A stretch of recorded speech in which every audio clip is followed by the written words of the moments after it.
lastimadas, un fotógrafo que hoy está luchando por su vida, personas mayores que han sido golpeadas.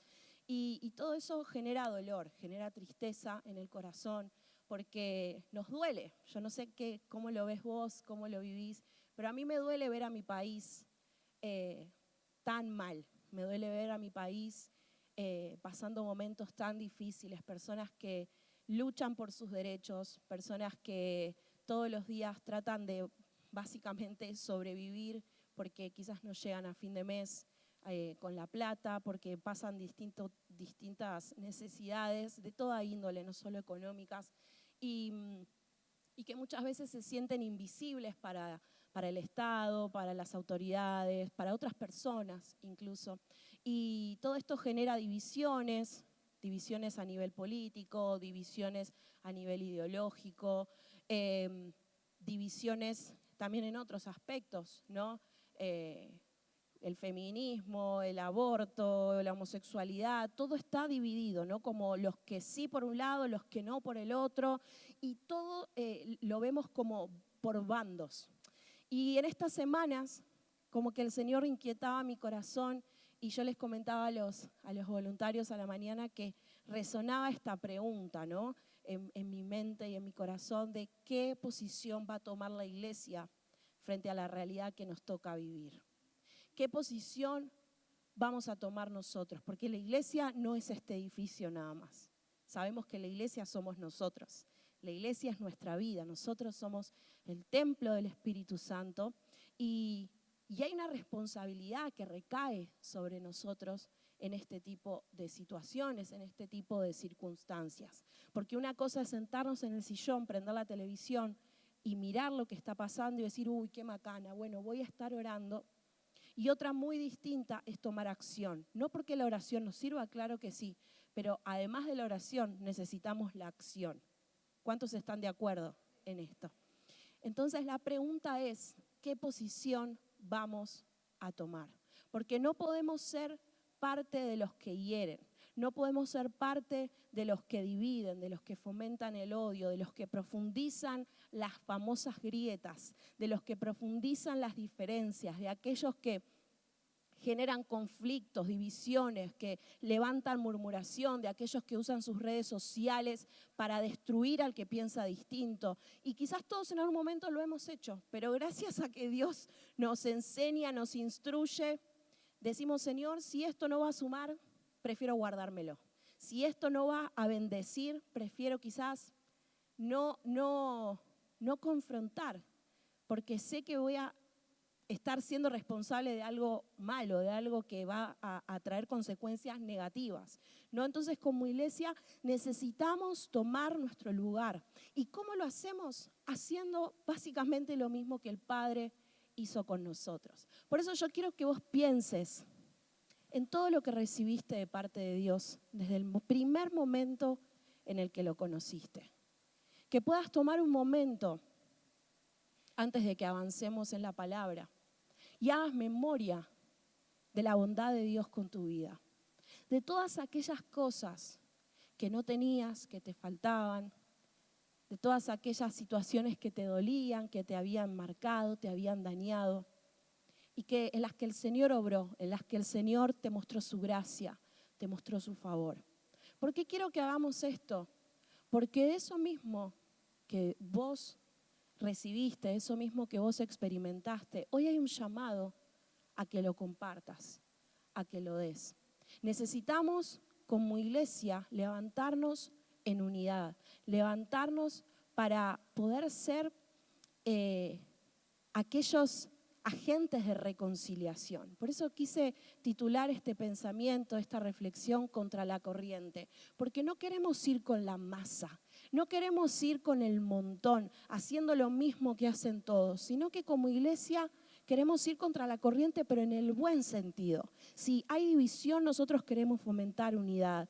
Si hay pleitos, nosotros queremos ser agentes de paz. Si hay diferencias, nosotros queremos encontrar los puntos de conexión, los puntos de unidad, porque a eso fuimos llamados. A eso fuimos llamados. Y en este tiempo, el rol de la iglesia, el rol de los hijos de Dios es clave. no estamos ajenos a lo que pasa en la sociedad. Y si bien oramos por nuestra nación, si bien clamamos y nos duele lo que vemos, también el Señor dice, ok, buenísimo que ores. ¿Qué vas a hacer? ¿Qué estás dispuesto a hacer? Aparte de que nos quejamos, ¿no?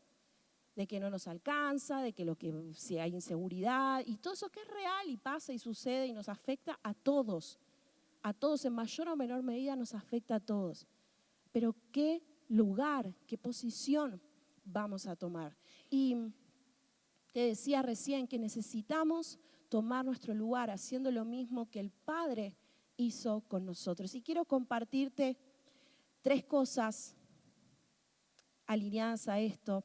Quiero que puedas ir buscando allí en tu Biblia Romanos 5:8 en un momento más.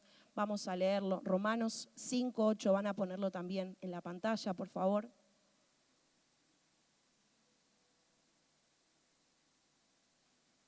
Y lo primero que quiero decirte es que fuimos llamados a amar a pesar de. ¿A qué fuimos llamados? A amar a pesar de lo que sea. No es que me faltó ahí completar la frase. De lo que sea. Fuimos llamados a amar a pesar de. Y a mí algo que me encanta es que la Biblia dice que en el amor van a conocer que somos hijos de Dios. Que en la manera en la que amamos se nos va a revelar nuestra identidad como hijos de Dios. Nos van a conocer por la manera en la que amamos. Y yo te quiero preguntar, ¿cómo lidias vos con las diferencias de las personas que te rodean? ¿Cómo lidias vos cuando te topás con alguien que quizás tiene un concepto distinto de la vida, con alguien que quizás tiene un concepto distinto de cómo debería ser la sociedad, de cómo debería manejarse la política? ¿Cómo lidias vos con una persona que tiene un concepto diferente acerca de las elecciones de vida, en todo lo que eso respecta? ¿Cómo lidias vos? Porque durante mucho tiempo, como iglesia de Cristo, nos alejamos de las personas que pensaban diferente, porque yo no me contamino. Entonces, si vos pensás diferente a mí, te quiero lejos.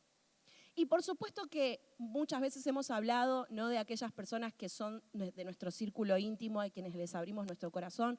Por supuesto que vamos a buscar que ese círculo íntimo esté formado por personas que comparten nuestros valores, nuestra fe, nuestros principios y demás. Pero a Jesús nunca lo vimos lejos de aquellos que la sociedad marginaba. A Jesús nunca lo vimos rechazando a alguien, independientemente de cómo pensaba, independientemente del lugar a donde pertenecía, independientemente de la condición física en la que estuviera. Más allá de cualquier situación, Jesús siempre estuvo cerca de las personas. Jesús amó mientras estuvo en esta tierra, y lo sigue haciendo, por supuesto, pero hablamos de los años en los que estuvo entre nosotros, amó a pesar de. Por eso, qué importante hacernos esta pregunta, ¿no? ¿Cómo lidiamos nosotros con la diferencia? Porque al principio, claro, siempre cuesta, siempre choca un poco, ¿no? Nuestra humanidad nos dice como, alejate de aquello que sale de la norma, de aquello que es diferente a la concepción que vos tenés, de aquello que es diferente a cómo vos mirás y entendés el mundo y lo que te rodea. Sin embargo, Dios nos está haciendo esta invitación a amar a pesar de. Salimos a la calle y vemos división, decíamos, por cuestiones políticas, por cuestiones religiosas. No, si esta persona no cree en Dios y cree en otra cosa, yo no quiero saber nada. Entonces ahí marcamos una grieta, marcamos una diferencia. Por cuestiones sociales, por elecciones, todo es blanco o negro. Si no estás conmigo, sos de la contra, ¿no? Si no sos de Boca, sos de River y no te quiero ver por acá. Y la verdad es que nosotros quedamos en el medio ahí, ¿no? Como, ¿qué hago? ¿Para dónde salgo corriendo? Y como iglesia necesitamos levantarnos en este tiempo para empezar a unir las diferencias, para empezar a cortar distancias, para empezar a buscar los puntos fuertes por sobre los puntos débiles, a priorizar aquellas cosas que nos unen por sobre las que nos separan. ¿Cuántos están de acuerdo en esto? Nuestro pecado nos separaba de Dios, Pero Él decidió acercarse a nosotros y envió a su Hijo, porque sabía que por nuestros propios méritos no íbamos a poder. A pesar de nosotros, Él nos amó. Nuestro pecado no lo espantó, nuestro pecado no lo alejó, sino que fue el motor que hizo que Jesús viniera a este mundo para nuestra redención. Y ese es el mayor mensaje que podemos darle al mundo. Romanos 5:8 dice, pero Dios muestra su amor para con nosotros, en que siendo aún pecadores, Cristo murió por nosotros. La cruz es una evidencia de su amor. La cruz es una evidencia de que Él nos amó a pesar de tu pecado, a pesar de mi pecado, a pesar de los pecados que ya cometimos, a pesar de los pecados que cometemos y a pesar de los pecados que vamos a cometer, a pesar de nuestras fallas, de nuestras luchas, de nuestras tentaciones, de nuestros vicios, a pesar de todo. La cruz es una muestra de su amor. La cruz es una muestra de que Dios no hace acepción de personas, porque en esa cruz Jesús se llevó cargados los pecados de la humanidad, de las personas buenas, de las peores personas, de todos. Entonces, si Él nos amó a nosotros, nosotros necesitamos salir y amar a aquellas personas que quizás hoy no han recibido el amor de Cristo, a aquellas personas a las que nos cuesta, a aquellas personas a las que no logramos comprender, que tal vez son muy diferentes a nosotros. Fuimos llamados a amar a pesar de. Jeremías 31:3 dice, con amor eterno te he amado, por tanto te prolongué mi misericordia. El amor de Dios es un amor, como dice acá, un amor eterno. No es un amor condicionado por las circunstancias, por los tiempos, por los momentos, por nuestros actos. Es un amor eterno, es perpetuo, no tiene principio, no tiene fin. No está medido por el tiempo. Y nuestra mente finita no puede comprenderlo. Pero así es el amor de Dios por tu vida. Así es el amor de Dios por vos y por mí. Y ese es el amor que necesitamos que crezca en nosotros para poder amar a las personas. Y quiero que pienses, ¿a cuántas personas le hemos dado la espalda porque sencillamente no pensaban o no vivían como nosotros? Y mientras escribía esto, pensaba en personas a las que quizás yo les he dado la espalda. Quizás sin mala intención, pensando que estaba haciendo lo correcto, lo que Dios esperaba que yo hiciera. Y hoy miro hacia atrás y me doy cuenta que me puse en el lugar de juez, queriendo hacer justicia, como si me correspondiera a mí eso. ¿A cuántas personas le hemos dado la espalda? ¿Cuántas personas quizás necesitaban que las amemos, que las acompañemos? Y nosotros no hemos estado. ¿Crees que esa conducta mostró el amor de Cristo? Y se me venía otra pregunta, ¿de qué formas prácticas podríamos en nuestro día a día mostrar el amor de Jesús? En tu trabajo, en tu lugar de influencia, en el lugar donde estudias, donde te movés, en tu círculo de amigos, en el club, en el lugar donde vas a hacer corte y confección, cerámica, pilates, no sé, los lugares que frecuentes. ¿De qué maneras prácticas podés mostrar este amor? ¿De qué maneras prácticas podés acercarte a las personas? Necesitamos crear puentes y no muros. Necesitamos crear puentes y no muros. Eso es lo que fuimos llamados a hacer. Bíblicamente, aquellos que necesitan misericordia son aquellos que han fallado, que no han estado a la altura, ¿no? Cuando leemos acerca de la misericordia de Dios, una de las maneras en las que lo podemos interpretar es así, ¿no? Aquellos que quizás merecen el castigo del pecado son aquellos que necesitan misericordia. Y dice la palabra, recién leíamos, que Él nos amó con amor eterno y por eso prolongó sobre nosotros su misericordia. La misericordia de Dios es fruto de su amor. Nos da misericordia, extiende misericordia sobre nosotros porque primero nos amó. Y nosotros necesitamos poner en práctica este amor.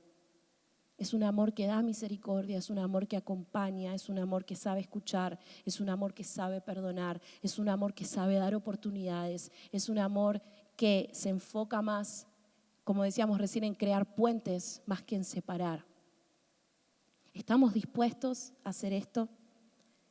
La segunda cosa que quiero mencionarte en esta mañana es que fuimos llamados a aceptar más que a condenar. Lo primero entonces decíamos, fuimos llamados a amar a pesar de. Lo segundo, fuimos llamados a aceptar más que a condenar. Y quiero que leamos allí la palabra en Mateo, capítulo 7, versículo 1. Mateo 7.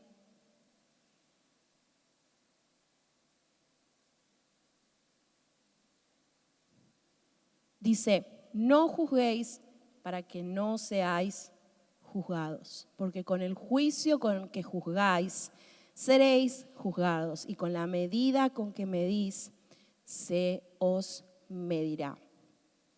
Parece un trabalenguas, en principio, ¿no? Pero básicamente lo que la Biblia está diciendo, lo que vos hagas con el otro, el juicio que omitas con otras personas, es el juicio que vas a recibir vos. Y de la manera en la que vos midas a los demás, vas a ser medido. Emitir juicio sobre una persona nunca nos va a salir gratis. Y eso lo tenemos que tener bien presente. ¿Vieron que ahora está muy esta frase que está muy de moda? Escuchamos pero no juzgamos. Y es que difícil escuchar y no juzgar, ¿no? Porque a veces no terminamos de escuchar que ya estamos juzgando. Es como, no termines de hablar que ya necesito juzgarte. Escuchamos pero no juzgamos. Esa es nuestra tarea. Escuchar pero no juzgar. Aunque nos tengamos que morder la lengua, escuchar sin juzgar. Acá decimos, fuimos llamados a aceptar más que a condenar. A aceptar. En el Señor nosotros fuimos aceptados, fuimos amados. Él nos dio una nueva identidad. Él nos dio el título de ser llamados sus hijos, de ser real sacerdocio, linaje escogido. Él nos aceptó con nuestras fallas, con nuestros errores. Él nos ha aceptado. El único que podía juzgarnos decidió amarnos. El único que podía condenarnos decidió que quería pasar con nosotros la eternidad. Háblame de amor. Si eso no es amor, no sé qué es. Y de la misma manera, nosotros necesitamos aprender a aceptar. Siempre pienso que la iglesia debería ser el refugio para cualquier persona que sienta que hay condenación sobre su vida. Es muy frecuente ver que llegan a la iglesia personas que todavía no tuvieron la revelación del amor de Dios, que todavía no han aceptado la libertad que hay en Cristo y que vienen sintiéndose que no son merecedores de estar en una iglesia, que no son merecedores de que Dios los ame porque son demasiado pecadores. ¿Alguna vez te topaste con alguien que dijo eso? O quizás vos lo dijiste sobre tu vida, como yo no merezco esto. Siempre pienso que la iglesia debería ser el mejor refugio para esas personas, pero muchas veces nosotros hemos sido repelentes para esa gente, porque en vez de aceptarlos, los hemos condenado. No, pero vos mirá lo que hiciste, mirá, ni aparezcas por la iglesia. ¿Cuántas veces prometiste que ibas a dejar de hacer eso? Ya está, no sé ni para qué venís. Y a veces lo pensamos. Pero ahí necesitamos decir, Señor, ayúdame a no juzgar, porque con la misma vara con la que yo mida, me van a medir a mí. ¿Y cuántas veces nosotros hemos hecho promesas delante de Dios que no hemos podido cumplir? ¿Cuántas veces le hemos dicho al Señor, Señor, esto ya no, nunca más? Y volviste a caer, y volviste a lo mismo. Y no encontraste quizás a tu alrededor condenación, o sí, no lo sé. No sé cuál fue la situación que te tocó vivir, pero sí pienso que la iglesia debería ser el lugar en donde todos conozcan la verdadera libertad que hay en Cristo. Aquellos que conocen la visión de nuestra casa saben que la visión empieza diciendo ser una iglesia de puertas abiertas. Y no me refiero a que la iglesia esté abierta a las 24 horas del día. Quizás en algún momento, gloria a Dios, si eso ocurre. Me refiero a que sea un lugar en donde cualquier persona que llegue pueda sentirse en casa. Eso es ser una iglesia de puertas abiertas. Una iglesia en donde podamos encontrar pertenencia, en donde podamos encontrar identidad, en donde podamos encontrar propósito, en donde podamos encontrarnos con el amor de Dios. Y muchas veces no es así. Muchas veces fallamos en esta tarea. Y no quiero venir a tirar pálidas, sino a que reflexionemos juntos, porque es algo que nos interpela a todos, ¿no? En el afán de querer guardar lo santo, lo puro, muchas veces caemos en el error de colocarnos en esta posición de jueces que pareciera que tienen la capacidad de decir quiénes son aptos y quiénes no. Como si nosotros fuéramos los encargados de cumplir esa tarea, ese rol. Déjame decirte que fuiste llamado a aceptar, no a condenar. No nos corresponde tomarnos esa atribución. La iglesia no hace acepción de personas. La iglesia necesita ser un lugar que reciba, que abrace, que contenga, que siempre busque la empatía, que busque ponerse en los zapatos del otro, que busque entender la realidad de la otra persona y no decir, por favor, ¿cómo vas a hacer eso? ¿Cómo vas a pensar así? ¿Cómo vas a ir a tal lugar? ¿Cómo vas a vivir de esta manera? Por más que lo pensemos, luchemos con nuestra cabeza para que no nos ganen esos pensamientos, sino para que podamos decir, Señor, más allá de lo que yo vea, de lo que yo escuche, ayúdame a ser un agente de reconciliación. Ayúdame a ser, como decíamos recién, una persona que crea puentes y no muros. Y qué difícil es esto. En lo personal, me ha tocado muchas veces hablar con personas y yo en lo personal considero que soy una persona como bastante abierta, como que no me espanto fácil con las cosas que me cuentan, como que me puedes contar cualquier cosa que no me voy a espantar.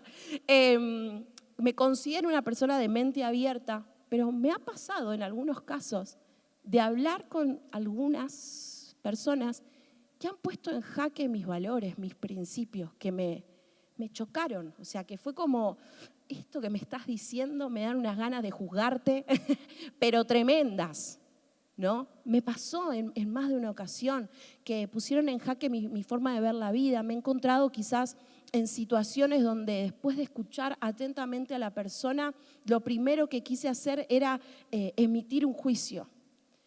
Y muchas veces he fallado en cerrar la boca y en decir, Señor, vos sos el que hace la obra. Pero hoy, con la ayuda del Espíritu Santo, estoy aprendiendo y quiero seguir aprendiendo a amar a pesar de, a aceptar, a decir, Señor, aunque yo no comprenda esto, aunque yo no lo comparta, aunque me choque, aunque me confronte, aunque me genere incluso muchas veces un rechazo, Señor, yo quiero amar, yo quiero aceptar. Porque yo te estoy representando a vos. Ni siquiera estoy representando a Príncipe de Paz. Yo te estoy representando a vos. Y yo quiero que esta persona, al hablar conmigo, te pueda ver a vos. Pueda conocer tu amor. Entonces, iglesia, ¿por qué hablo de esto? Porque lo que vivimos a diario nos toca a todos. Nos toca a todos. Y no podemos permitirnos tener una actitud pasiva frente a esto.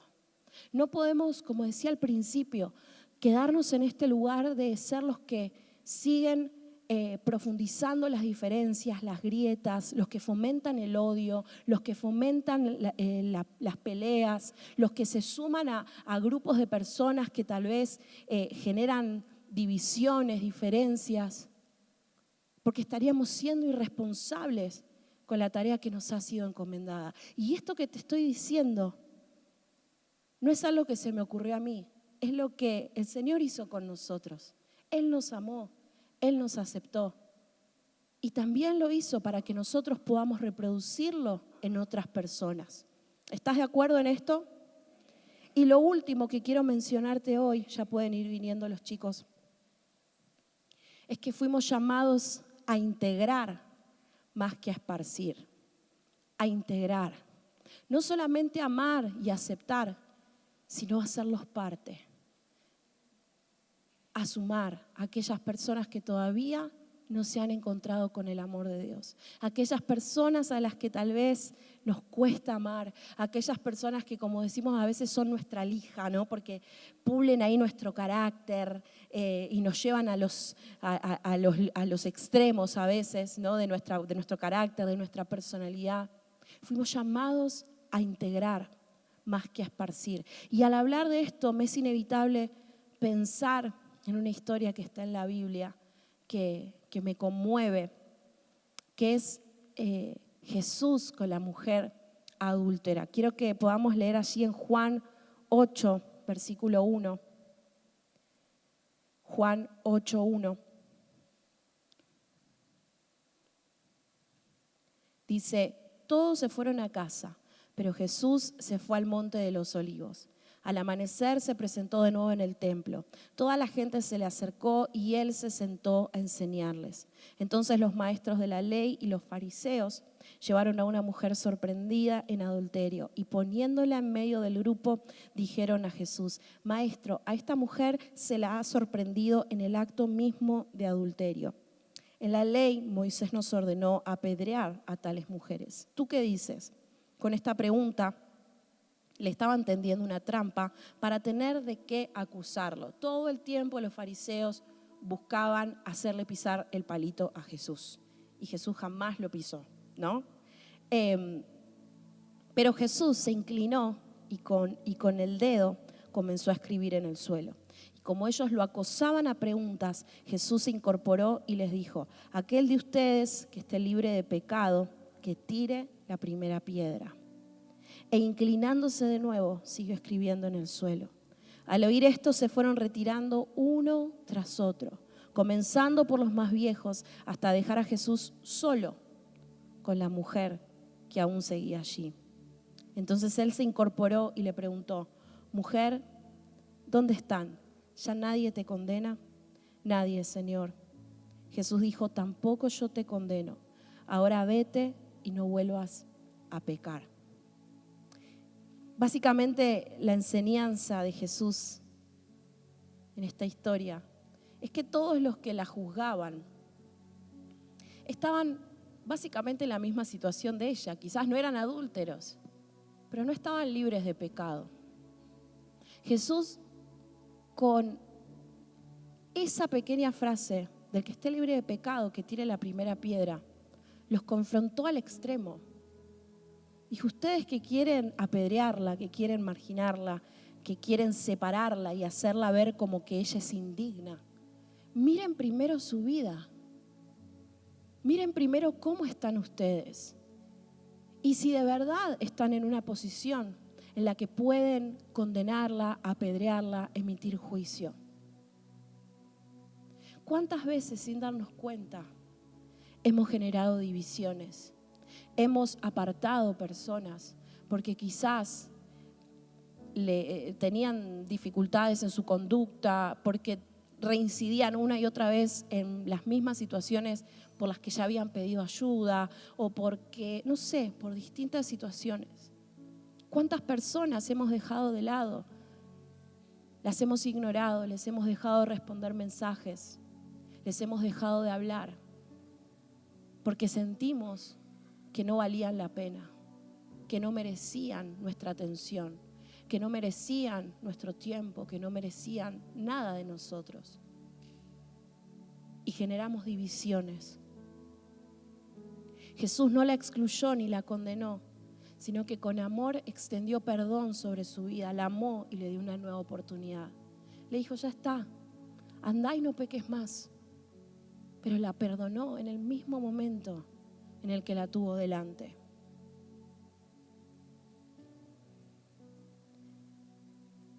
¿Cuánto necesitamos aprender de Jesús?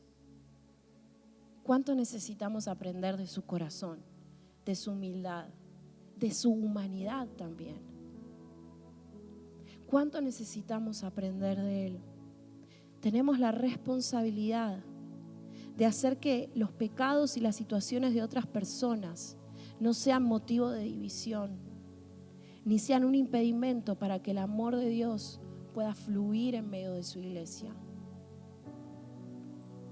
Juan 6:37 dice: todo lo que el Padre me da vendrá a mí, y al que a mí viene no le echo fuera. No dice el que pecó poco, el que pecó tantas veces y después dejó de hacerlo. No dice el que nació en cuna cristiana. No dice el que tiene llamado a tal ministerio, ese puede venir, que yo no le echo fuera. Dice, el que a mí viene. No aclara nada más. El que a mí viene, yo no le echo fuera. En Jesús siempre estuvo esta actitud de integrar, de unir, de abrazar, de contener, de recibir. ¿Será que esa es la actitud que hay en nuestro corazón? Primera de Pedro, y con esto ya oramos, 2:9 dice: mas vosotros sois linaje escogido, pueblo adquirido por Dios, vosotros que en otro tiempo no erais pueblo, pero que ahora sois pueblo de Dios. No merecíamos ser parte del pueblo de Dios. No lo merecíamos. Necesitábamos también que a nosotros nos apedreen. Pero Él nos hizo linaje escogido, pueblo adquirido por Dios. Nos recibió y nos va a recibir en la eternidad. Él hizo un espacio para nosotros. Entonces, iglesia, sé que no estoy diciendo nada que probablemente no hayas escuchado antes, pero sí siento que necesitamos reflexionar de manera detenida en esto y mirar hacia adentro en nuestro corazón para ver cuál es la posición que vamos a tomar. Vuelvo a la pregunta del comienzo: ¿qué posición vamos a asumir frente a la realidad que nos toca vivir? Frente a lo que vemos cuando salimos a la calle, frente a las personas con las que nos rodeamos a diario y que quizás no son parte de nuestro círculo, personas que no hablan el mismo lenguaje que nosotros en cuanto a la fe, en cuanto a los valores. ¿Qué posición vamos a tomar? Vamos a ser conocidos por la manera en la que amamos, por la manera en la que nos brindamos y amamos a las otras personas. ¿Nos van a identificar como hijos de Dios o no? Quiero que puedas cerrar tus ojos y que podamos orar al Señor de manera sincera, con humildad, reconociendo quizás si en nosotros hubo algún error en cuanto a esto, si quizás hay cosas que nos están costando. Que hoy el Señor, con amor y con ternura, pueda enseñarnos, pueda instruirnos, pueda llenarnos de misericordia, de gracia, de compasión. Que no nos contaminemos con las cosas que vemos que pasan. Que no dejemos que la actualidad, las circunstancias en las que nos toca vivir pesen más que la gracia y el amor de Dios, que lo que hemos recibido del Padre. Vivimos en este mundo, pero nuestra nacionalidad es celestial y nos movemos de esa forma. Necesitamos aprender a hacerlo. Señor, enséñanos